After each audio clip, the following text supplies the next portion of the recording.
Teori terbentuknya alam semesta. Sudah banyak ilmuwan yang memperdebatkan tentang kehadiran alam semesta.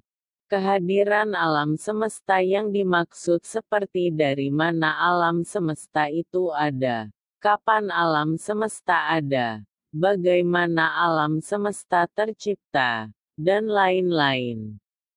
Para ilmuwan berdebat dengan cara menyampaikan gagasannya. Salah satu gagasan yang diungkapkan pada abad ke-20 adalah gagasan ledakan dahsyat. Gagasan ledakan dahsyat mengungkapkan bahwa alam semesta memiliki ukuran yang tidak terbatas dan alam semesta ada karena terjadinya ledakan dahsyat. Namun, bagi para ilmuwan yang berlatar belakang materialis tidak setuju dengan adanya Sang Pencipta dan masih yakin bahwa alam semesta itu terdiri dari sekumpulan zat yang konstan, stabil, dan tidak berubah. Para ilmuwan yang berlatar belakang materialistis ini beranggapan bahwa zat adalah suatu makhluk yang benar-benar ada dan menolak segala keberadaan makhluk-makhluk lain, kecuali zat. Berdasarkan pada gagasan yang menyatakan bahwa alam semesta mempunyai suatu awal atau bukan dari sesuatu yang tidak ada.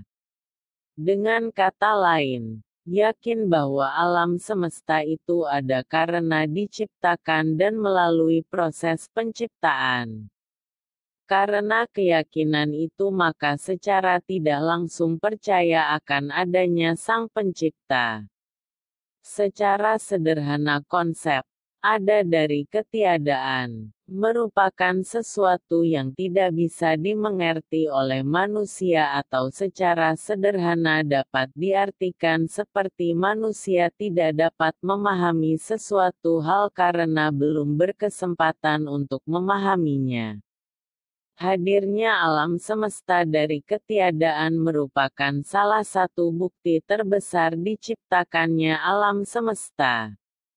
Dengan hal ini, akan membantu manusia mengerti dan memahami makna dari kehidupan. Teori tentang terbentuknya alam semesta. Sukma Perdana Prasetya. 1. Teori steady state. Teori ini berpendapat bahwa materi yang hilang melalui resesi galaksi. Karena pengembungan alam yang berlangsung terus-menerus digantikan oleh materi yang baru saja tercipta sehingga alam semesta yang terlihat tetap berada dalam keadaan tidak berubah. Steady state artinya bahwa materi secara terus-menerus tercipta di seluruh alam semesta. Teori ini sama sekali tidak menyebut peristiwa awal yang bersifat khusus pada waktu atau ruang. Tidak ada awal maupun akhir karena materi diperbarui secara terus-menerus di satu tempat, sementara di tempat lain dihancurkan. 2. Teori ekspansi dan kontraksi. Teori ini berpendapat bahwa ada suatu siklus di jagat raya. Satu siklus mengalami satu masa ekspansi dan satu masa kontraksi. Satu siklus diperkirakan berlangsung selama 30 miliar tahun.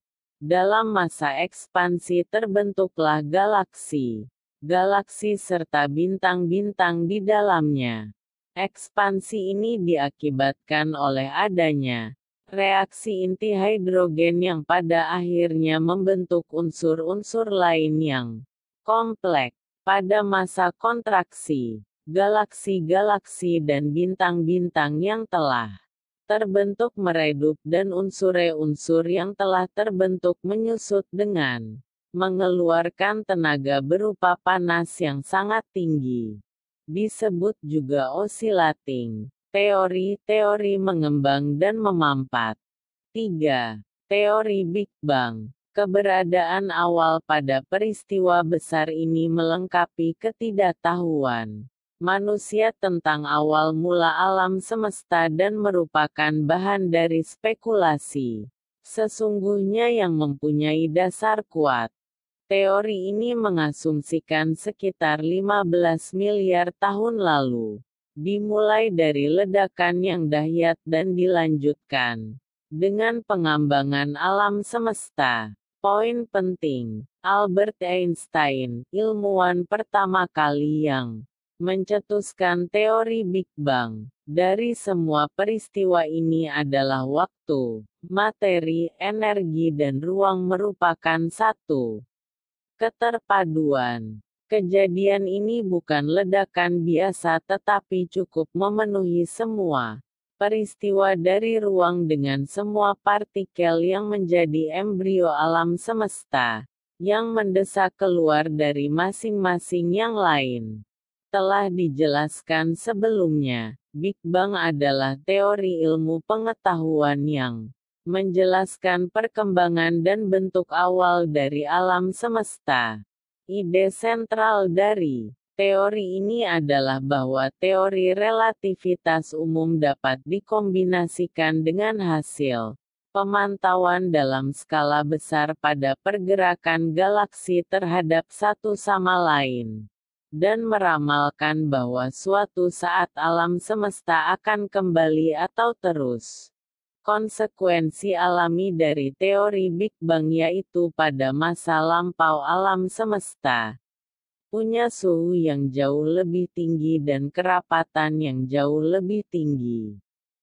Teori Big Bang juga dikenal teori superdense, menyatakan bahwa jika alam semesta mengembang pada skala tertentu, maka ketika kita pergi kembali ke dalam waktu, kelompok-kelompok galaksi akan semakin mendekat dan tentu akan sampai pada suatu saat di mana semua materi, energi dan waktu yang membentuk alam semesta terkonsentrasi pada suatu tempat dalam bentuk gumpalan yang sangat padat, superdense agglomeration.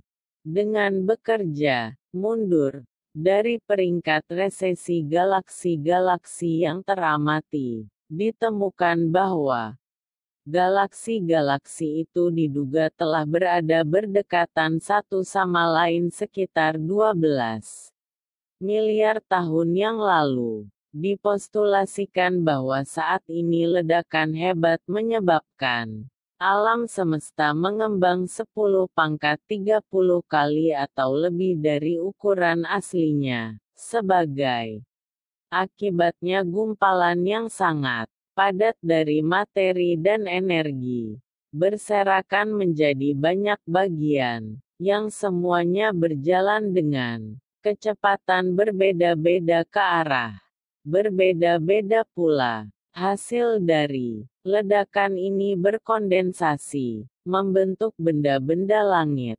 seperti yang ada sekarang. Pengembangan alam-alam yang teramati ini merupakan kelanjutan dari proses ini. Teori berkonsentrasi pada peristiwa spesifik sebagai awal alam semesta dan menampilkan suatu evolusi progresif sejak titik itu hingga sekarang. Selama 1 abad terakhir, serangkaian percobaan, pengamatan, dan perhitungan yang dilakukan dengan menggunakan teknologi mutakhir telah mengungkapkan tanpa ragu bahwa alam semesta memiliki permulaan. Para ilmuwan telah memastikan bahwa alam semesta berada dalam keadaan yang terus mengembang, dan mereka telah menyimpulkan bahwa karena alam semesta mengembang, jika alam ini dapat bergerak mundur dalam waktu, alam semesta ini tentulah memulai pengembangannya dari sebuah titik tunggal. Sungguh, kesimpulan yang telah dicapai ilmu pengetahuan saat ini adalah alam semesta bermula dari ledakan titik tunggal ini. Ledakan ini disebut dentuman besar atau Big Bang.